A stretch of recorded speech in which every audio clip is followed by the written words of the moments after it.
go with another episode of Nurse on the Go.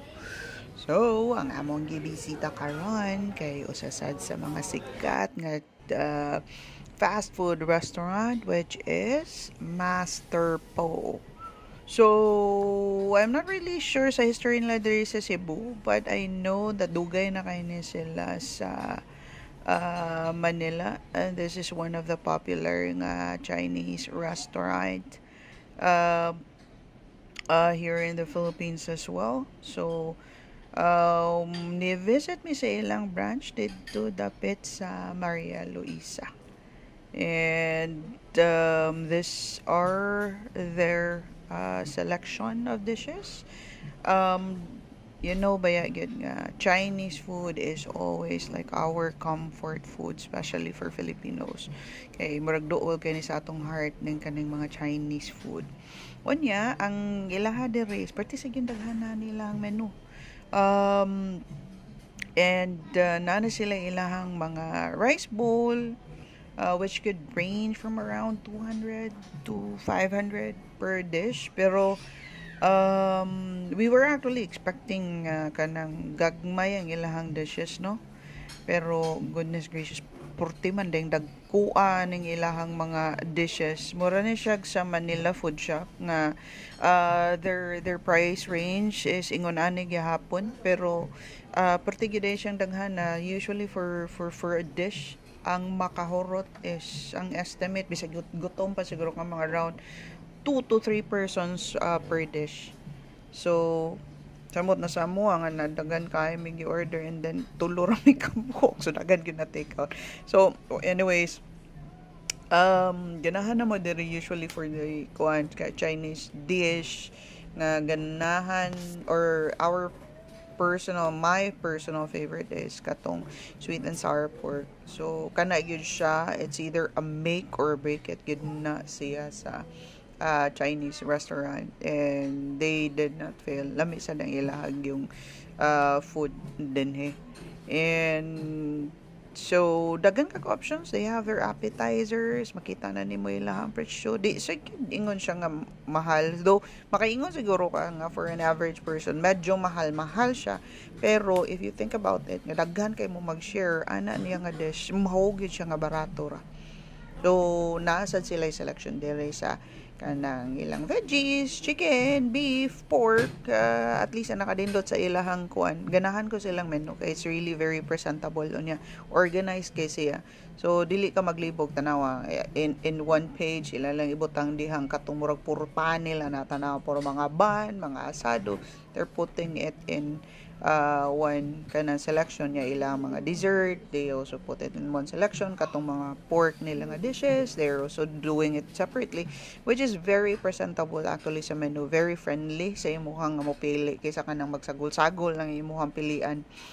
So libog siya, pero at least din ni kay mo ingaw ka, oh sige na nanatay appetizer, and then sa next na sa tay soup ana gilahi-lahi nila daan ba. So which I appreciate dire sa ilahang menu. And then kanisad is naapod sila yung mga laureate. So let's try to say you wanted like lain-lain nga dish nga ginagmay lang, naabot sila yung selection dire. Dagko sa na ilang laureate eh. I think bisan og dili jud kay ingon nga dako kay kaon, this can be good for 2 persons na.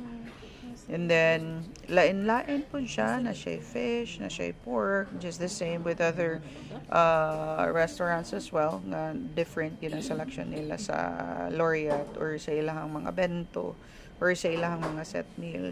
So just browse through the videos lang, pause lang if namoy ganahan, and then makita naman na ninyo unsay mga part niya. Then muna akong ganahan sa kanang dire sa Maria Luisa kay even if the place is really that small, napa na siya sa second floor. So ang ubos nila is really gamay, pero it's really clean, very presentable, very Maria Luisa like. You know naman ang mga disente man ginang diya yung dapita, di gina sila magpakauwaw kay you know na Maria Luisa is Maria Luisa, we all know that. So dindot nila. So we came here during Christmas time. So muna nindot ang ilang pagka-decorate, as you can see, Si ilag yung gi-effort, gi-effortan gina nila. And then, here we go. Ang amo ang gi-order ani was bird's nest. Bird's nest. And then, it was too bland for me. Para sa ako lang ha. It was too bland for me. Pero lami kay ang bird's nest. And then, ang walang ginako na yun nandito sa restaurant was they lack condiments. Kaya supposed to be kung bird's nest niya, dili kaganahan sa timpla nila or probably mostly mangyod sa mga restaurant, they put it bland mo na magbutang na sila salt, pepper, kay para at least kung medyo ganahan ka o katong sakto yun na timpla, ikaw na magtimpla, di bahala ka din. Pero diri sa mua, we still have to ask them like the white pepper or black pepper kay para pag-enhance sa taste. Okay na unta to if nakasiguro gamay nga probably salt or probably kanang toyo gamay just to enhance taste or anything, chili garlic baron kana usually ana niya bisag kag may mo ibutang nga condiment, it can elevate the soup. So kato lang siya so far. And then kani ilahang braised beef naman hinuon tuara. And then kani ilami ilahang kuan ilahang yang chow nga fried rice. And then this is their hakaw. This is katong workshop may siyang shrimp dumpling. So lami sa ilang hakaw, which is also one of their specialty. Kani sa ilang squid, pepper squid. It's also great. And then ang nindot na iyang presentation is edible na actually ang iyang barag kanang plate nga giserva niya. And then kato ang siomai nila, gimix na nila with the chili garlic na sauce and all. The rest overall sa ilang food, we really like it. Kani ang highlight of the show, which is on sweet and sour pork, as I've mentioned, is either a make it or break it kini siya sa Chinese restaurant, and they did make it. So that's it for our visit here sa Master Po. We'll see you on our next vlog. Bye guys.